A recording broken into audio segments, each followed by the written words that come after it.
Hey everyone, I'm your host, Emily Lauren. Welcome to the Body Positive Podcast, where we ditch diets, normalize real bodies, and help you feel better in your own skin.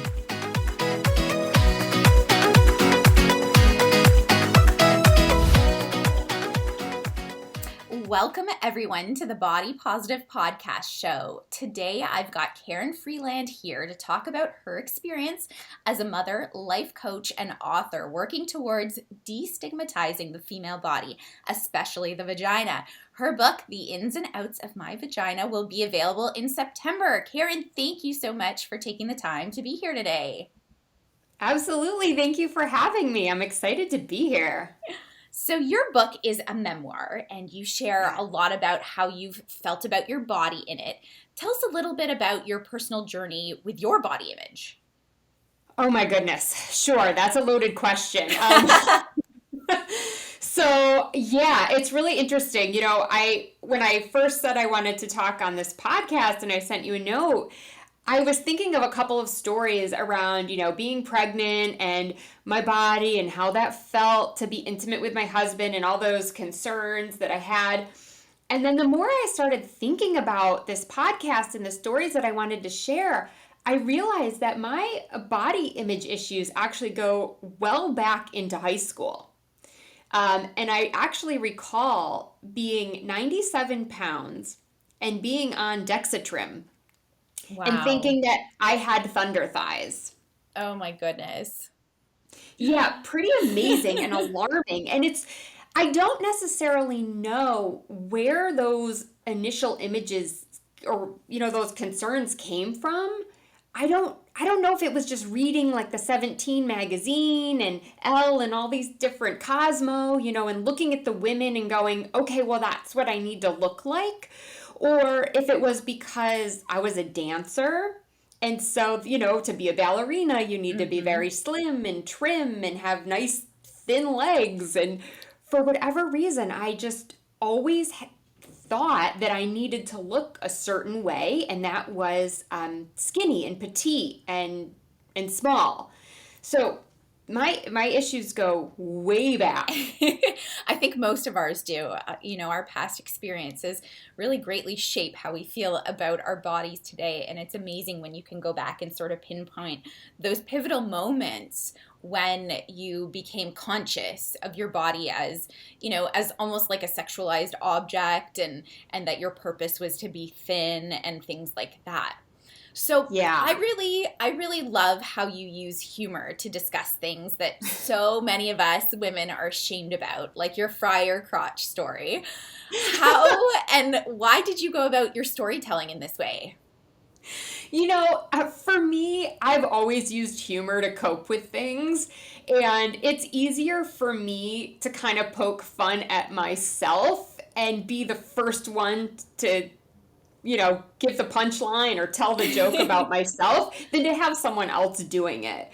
So for me, I knew when I set out to write this memoir that I absolutely had to make it be funny, right? That's what I think women want to be entertained, and they also want to feel like they're not alone in what they're going through.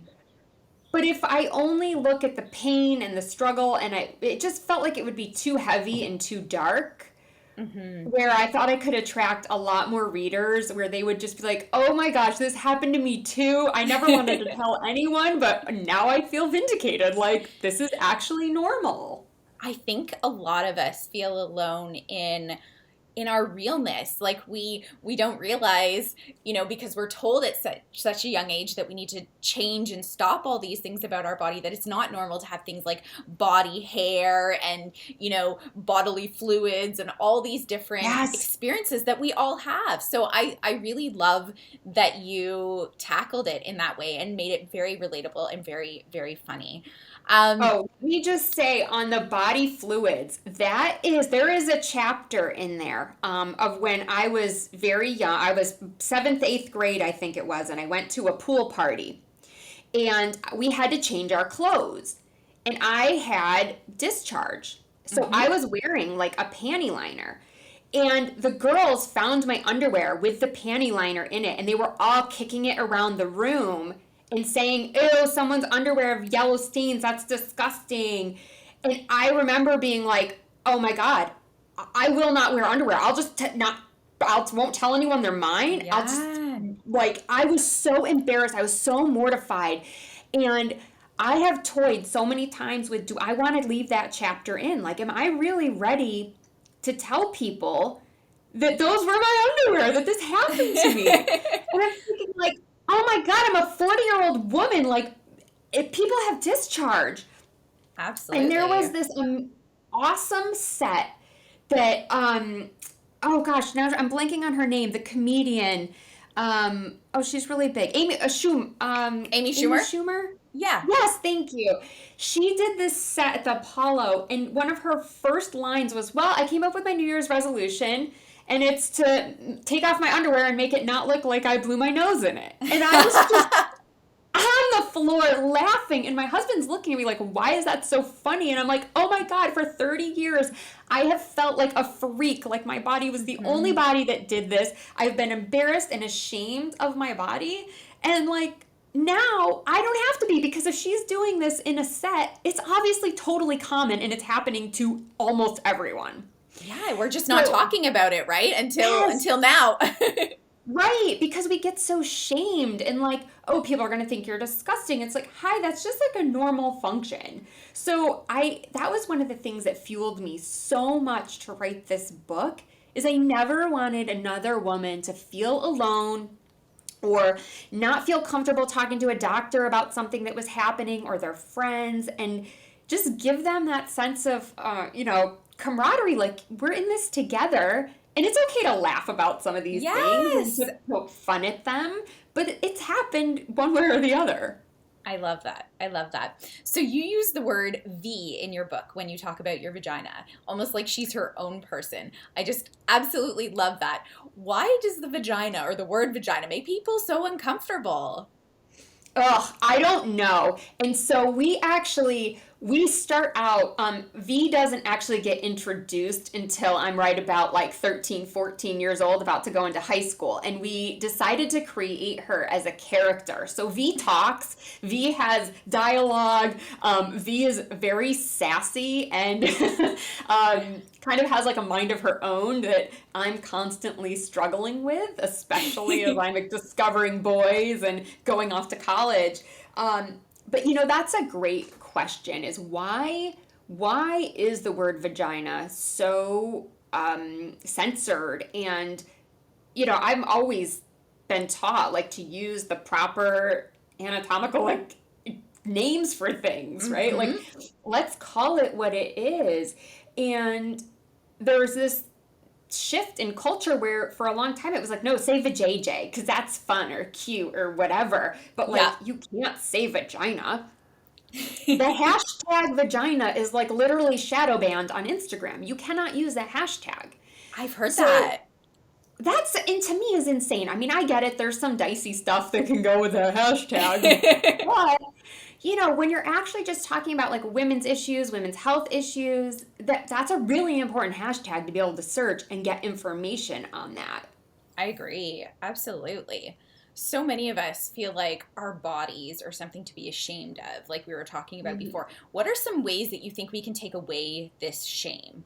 Not just by sharing our own stories, but what are some other ways?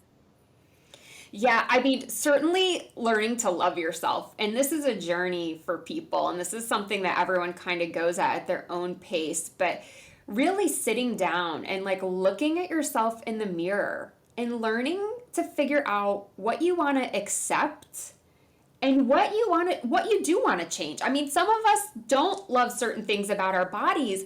So why not find a way to change that in a way that's healthy? Right? Like, if you feel like, there's been times in my life where I felt like, hey, I'm a little bit overweight, but rather than diet and abuse my body, like, what is the end state that I really want to get to?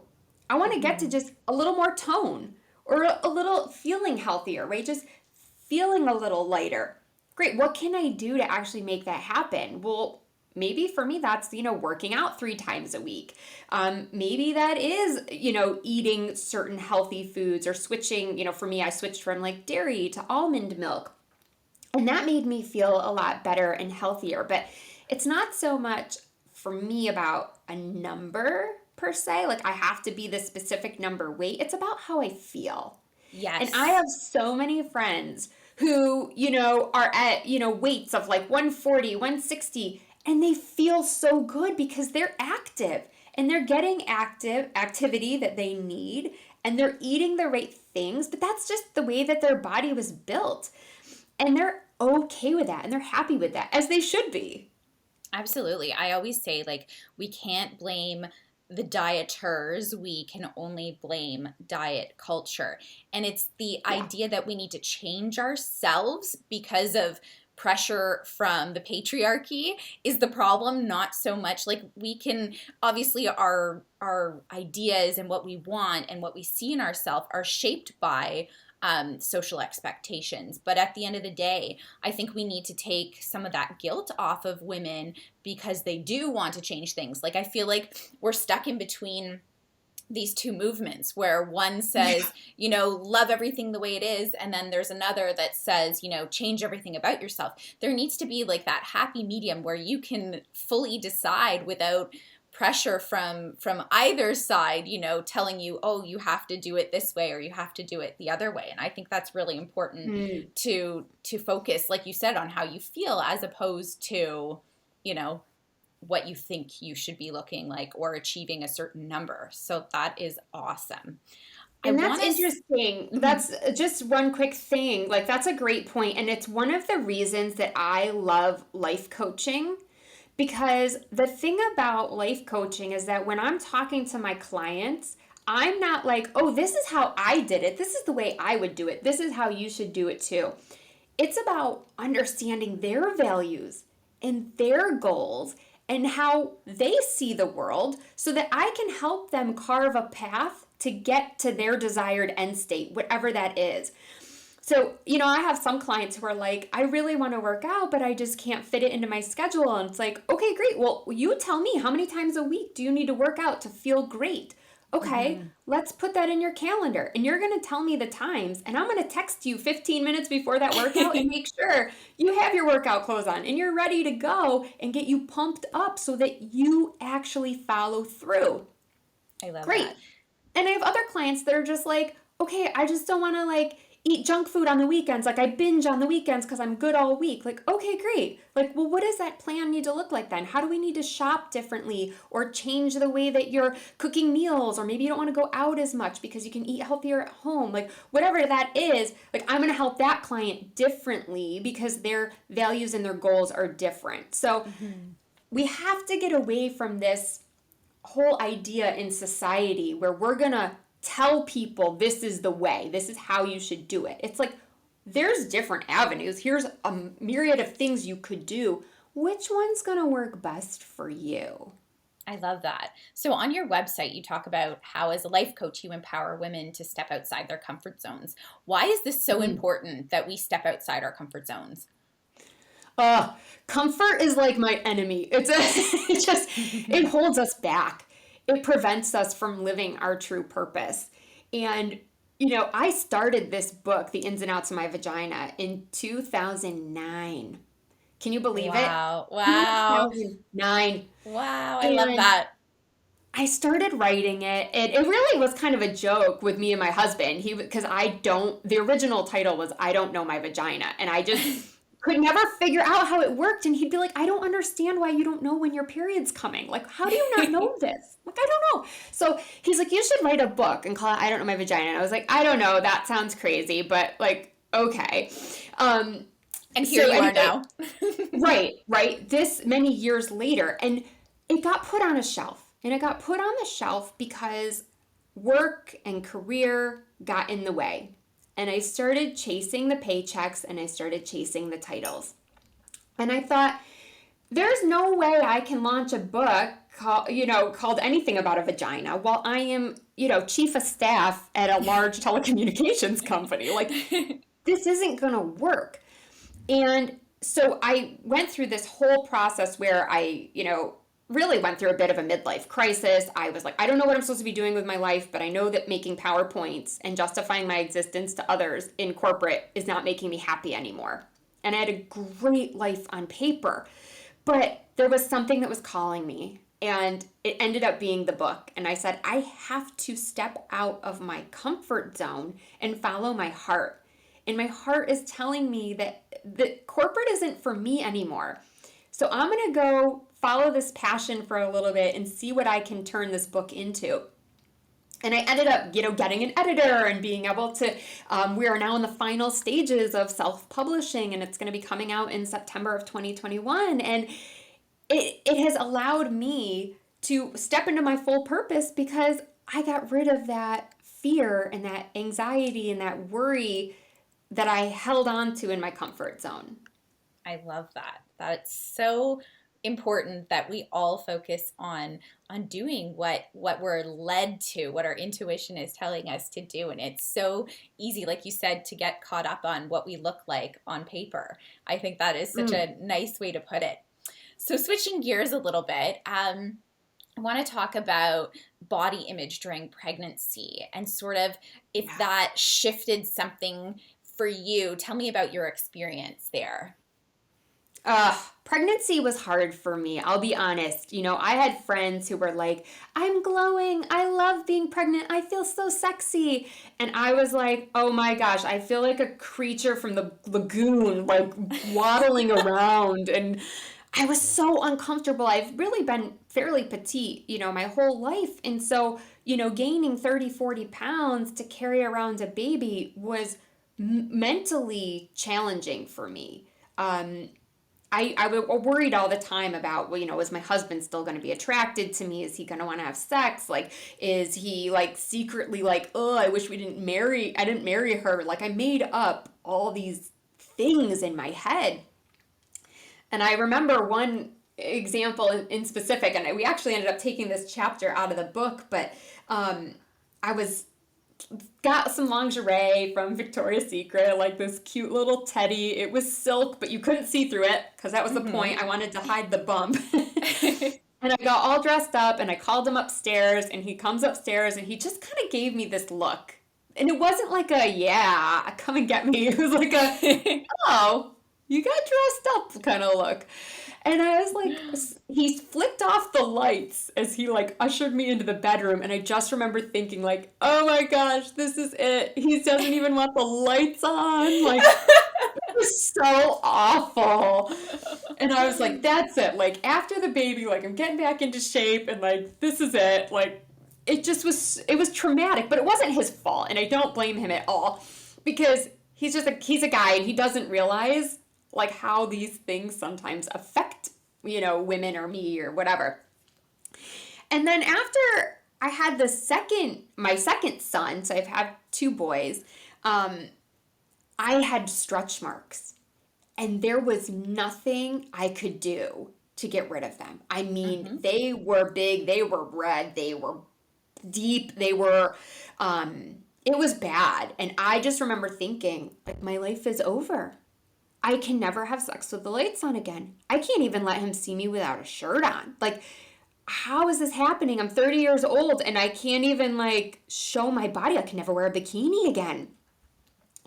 And I also had the Pup Rash. Have you ever heard of Pup Rash?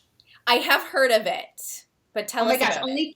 Only 10% of women get it. So most of your listeners probably have never heard of Pup Rash. But they don't know why it comes on, but you basically get covered in red blotches and it itches like crazy from the time you wake up until the time you go to bed. And sometimes you wake up in the middle of the night as well, itching. And there's no cure. They say you can take dandelion root to cure it. So there I am, covered in stretch marks, covered in red blotches all over my body. And I would go to stores and people would back away from me, like in Target. I would just be like, trying to get diapers. Aww. And like other people would see me coming and like steer their babies in a different direction. And I was like, oh my gosh, I'm a freak. Like, what do I do? And it felt like my whole identity was wrapped up in this exterior shell that I was wearing. And I felt like I wanted to tell everybody, but this isn't me. The real me is still here. It's on the inside and it's still beautiful. But I'm like wearing around this shell right now. And I ended up going to the doctors. The pup rash lasted with me for quite some time. And having postpartum depression, which is something that I never told anyone about, it really impacted me. I mean, I never wanted to hurt my baby or anything, but I definitely felt this like deep sadness and feeling of hopelessness. Like I couldn't get control of my hormones, of my life, and I felt like everything was spinning out of control. But of course, again, I was embarrassed to tell anyone. So when I would go to the doctors and fill out that little survey about how are you feeling, like put in a smiley face or a sad face, I Yeah. always put smiley faces. I said exactly what I knew they wanted to hear, so they didn't send me off to like, I don't know, a clinic or a ward or something. I don't know. But I was just didn't want to tell anyone. And so I felt like this whole spinning out of control. I couldn't get control of my health. I couldn't get control of my body. And I ended up going to the doctors and they told me, you have something called a diastasis recti. Oh, I've And heard of that. yeah, it's like a hernia basically in your Yep. stomach. And so my abs had basically split. One was on the left side, one was on the right side, and everything from inside was hanging out. So no matter how much I worked out, no matter what I did physical activity wise or how I ate, I was never going to have that nice flat stomach again. And I had to make a very difficult decision because I now had a medically necessary surgery. And I Hmm. could do one of two things. I could go to a regular surgeon and they would cut me basically right down the sternum to belly button and sew me back up and I'd be all butchered and, covered in scars. Yeah. Or I could go get a tummy tuck and they could do a nice clean incision and I would get rid of all my stretch marks. Well, not all. I still have a couple, but the majority. And I thought it took me a long time to make this decision because I was worried about the surgery. Getting a tummy tuck added like 4 hours to the surgery. And I thought, oh my gosh, Hmm. is this vanity? What if something happens? What if I die? Like, am I being foolish? So I really sat with it for quite some time and almost considered not doing anything at all. But for me, it was just so mentally draining to look at myself in the mirror every day with this new body, um, that I ended up making the decision to have the tummy tuck. Hmm. And I share this because I want to be honest and transparent. I wanted to love myself. I wanted to love my body, and I was struggling with it. And I knew there was a way that I could make a change so that I could love my body again. And it would be healthy for me because I needed the surgery anyway. So I did end up going that route.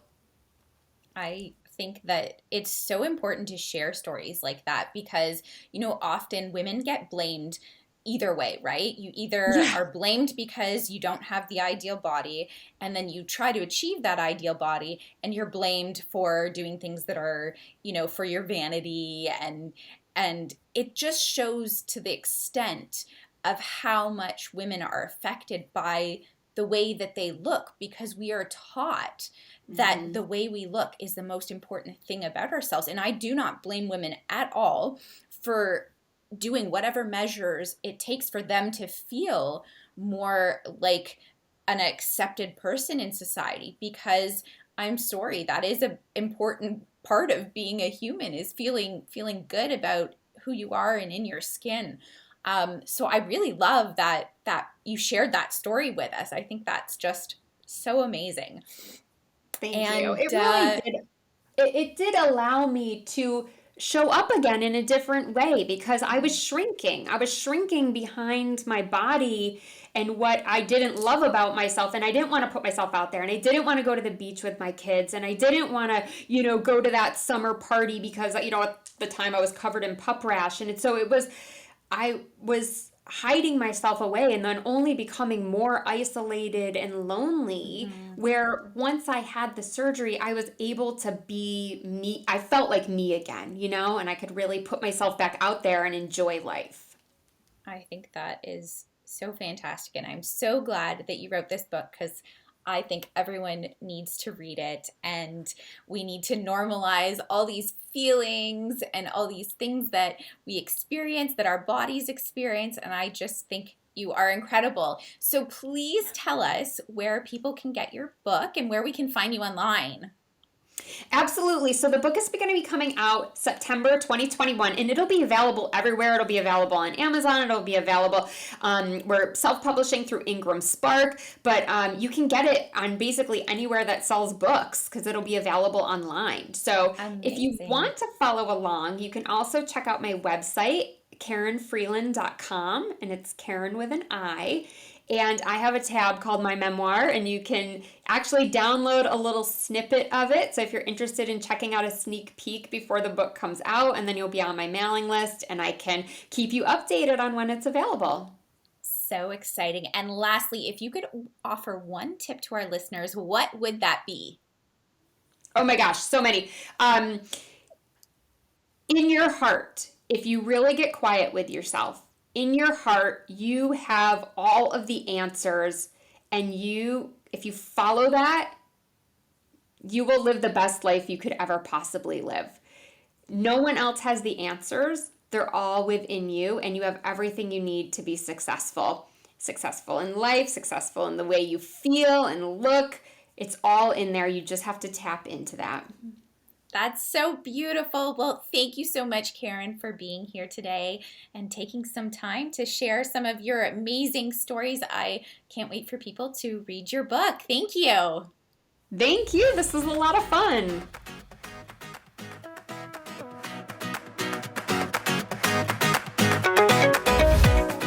Once again, thanks for listening to today's episode.